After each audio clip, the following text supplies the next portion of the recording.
Hello, everybody, and welcome back to Carried Away Travels. If this is your first time here, I'm Carrie, and I'm so glad that you've decided to join me for another adventure in Iceland. Now, if you are watching this video because you are planning an Iceland vacation and not just because you follow all my videos, I would love to encourage you to check out some of the other videos and posts I've done about Iceland that I believe will be very helpful to you as you plan your trip. I have packing guides, I have a list of things to expect, details on how to prepare for the Northern Lights, and so on. So be sure to check out all those resources to make your planning just that much easier. But for today, I want to focus on one of Iceland's newer attractions, the Sky Lagoon.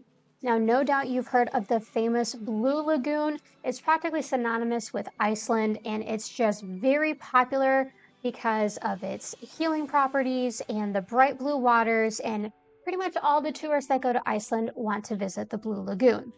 Well, we also had plans to visit the Blue Lagoon, but it is very close to the volcano that has been erupting, and so we were unable to visit because it was closed due to the poor air quality.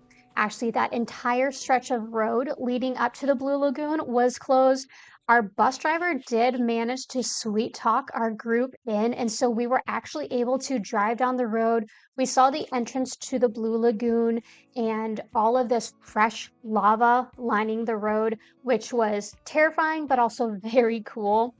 But because we couldn't visit the Blue Lagoon, we had to come up with an alternative option. Now, we'd originally booked our visit to the Blue Lagoon through Exotica, which is the company that was hosting the tour we were on in Iceland. And so when it became clear that we would not be able to visit the Blue Lagoon, they were really great about setting us up with an alternative. And so we ended up visiting the Sky Lagoon right outside Reykjavik. This is a newer lagoon that opened up in like 2021. And it's a very different experience from the Blue Lagoon, but in hindsight, I think this was better for us. And I think it's something that we ended up enjoying a lot more than we would have at the other very popular tourist attraction. So like I mentioned, the Sky Lagoon is right outside Reykjavik. So if you're staying there, this is a very convenient place to go check out the hot springs. The town does have a number of public hot springs you can check out, but if you want a slightly more elevated experience, the Sky Lagoon is a great alternative. It actually has some really neat features, including an oceanfront infinity pool, so you can swim to the edge of the lagoon and look out over the water. You can see Reykjavik off in the distance, and it's also carved into this natural rock. So it does feel like it was supposed to be there, not like it was this man-made thing. Which, if you don't know, the Blue Lagoon is actually the wastewater from a hydroelectric plant. And so, like, it's clean, but like, it wasn't naturally there. And after seeing the front of the Blue Lagoon, I was like, oh, that doesn't necessarily look like a place I want to go. Whereas the Sky Lagoon did feel like I just kind of hopped into this cool little place in nature. And so I really liked that aspect of it. So besides the oceanfront infinity pool and the cool setting, what really sets the Sky Lagoon apart is their 7-step ritual. Now you can buy several different tiers of access to the Sky Lagoon, starting with their pure light, which is just access to the lagoon, which is beautiful. But if you do want to try their ritual, you will need to get their pure or Sky package. Now the main difference between those two is the Sky package comes with a private changing room, whereas the Pure package just includes their main locker room. Now, a quick note, just in case you're not familiar with European locker rooms, I was not. No one warned me for this experience, but they do not have as much privacy as most American locker rooms. The Sky Lagoon did have more privacy than the other lagoon we visited, but when you go in, you are just in a very large room where you are expected to strip and change into your swimsuit. There's just no privacy, and that is where you have to keep your clothes. Now, once you have your swimsuit on, there is a private area where you can go and take a required shower. Those are individual stalls, but you are kind of expected to be in your swimsuit before you go over there. So just keep that in mind. If you are uncomfortable with that concept, you may want to upgrade to the top tier package so you can get a private changing room and not have to deal with that.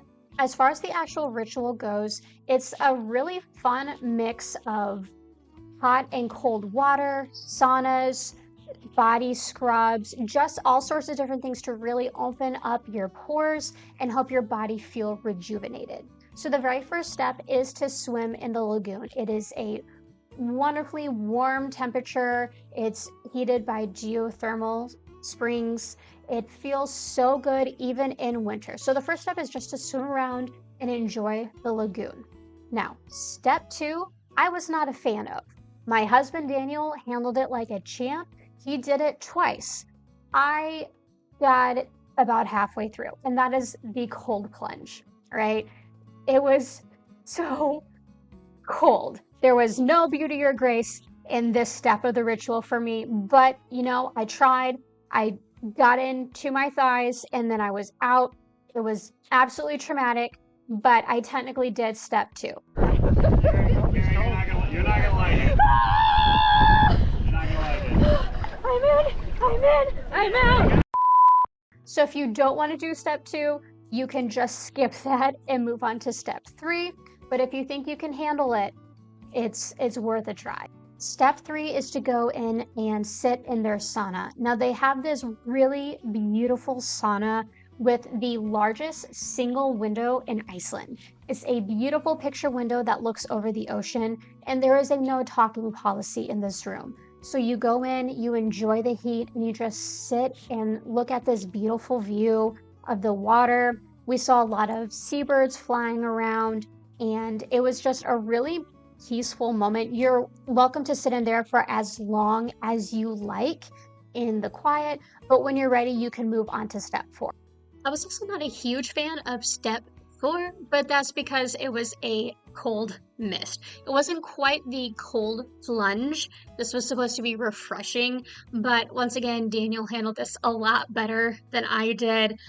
Especially after being all nice and toasty from the sauna, I was kind of in and out, whereas he did take the time to let it, cool him off and everything. But the point of this cold mist is to kind of wash off that heat from the sauna, bring your temperature back down a little bit, and prep your body for a body scrub. So every guest gets a little bowl of their signature body scrub, and it smells really good. You can see them mixing it up there at the little bar.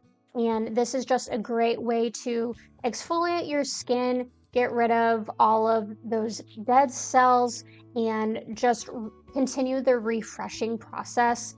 It's really nice. It feels really good on your skin.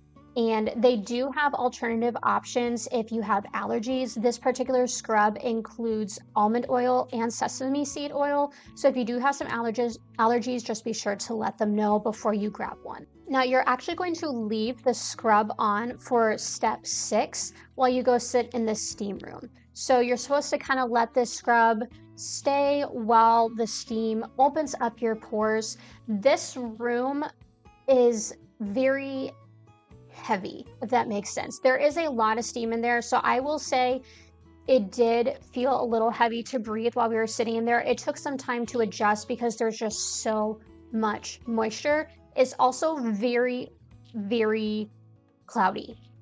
So watch your step when you go inside. There are benches lined around, but don't walk straight into the middle of the room because that's where they have like the heat making the steam. So make sure you just go to the side, and as the steam clears, you can find a place to sit for however long you want and just let that scrub do its thing. Last step, step 7, is a warm shower. They have a small room with multiple shower heads there, and you can just go and enjoy that warm shower, wash off the scrub, just kind of enjoy the effects of the ritual you've just been through.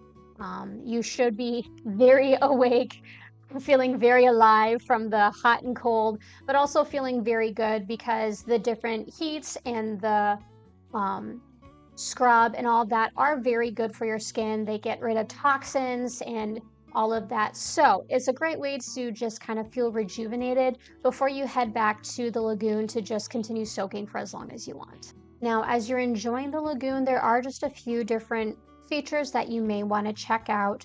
First, of course, is that oceanfront infinity pool, which just has a fantastic view. It's got a nice wall you can lean on, and it's a great place just to chill for a little bit and enjoy that water. There's also a couple water features, like a big waterfall you can duck under.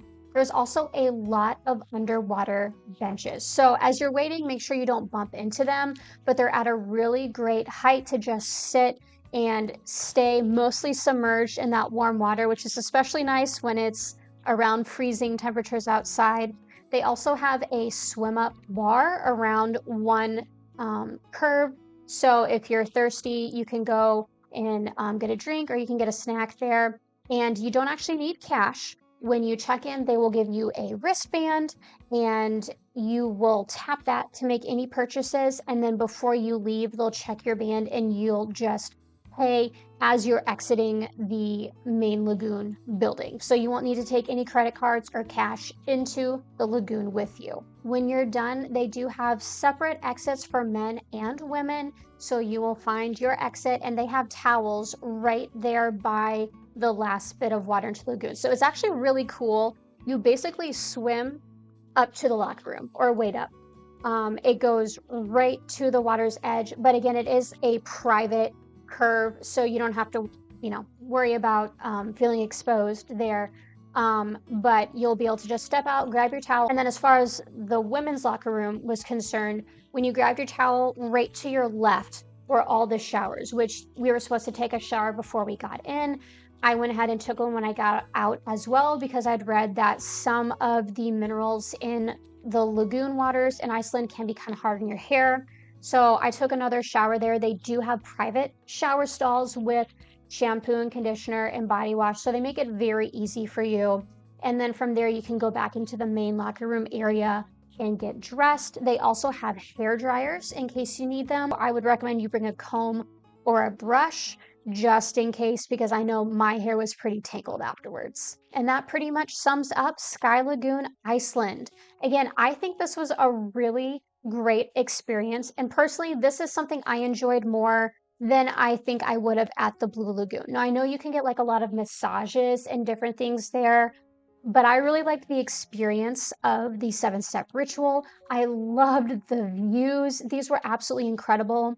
And while the water wasn't that like piercing blue that the Blue Lagoon is known for, it was still very beautiful in its own way. And so I think for me, this was really nice. It was also way less crowded. I've heard reports that the Blue Lagoon can get very, very crowded. The Sky Lagoon only sells a certain number of tickets every day to keep it from being overpopulated. That's really nice. This was also very conveniently located in Reykjavik. So there's just a lot of things going for it. So if you have the time, I would highly recommend you check out the Sky Lagoon. We had a great time there. If you do want to read a little bit more about it, I have a full blog post on my website at cochranewriting.com that you can check out. Once again, I would also encourage you to check out my other blog posts and videos about Iceland. I have plenty more coming soon, so be sure to stay tuned, hit that subscribe button, and if you enjoyed this video, be sure to like it before you go as well. Thank you so much, and happy travels.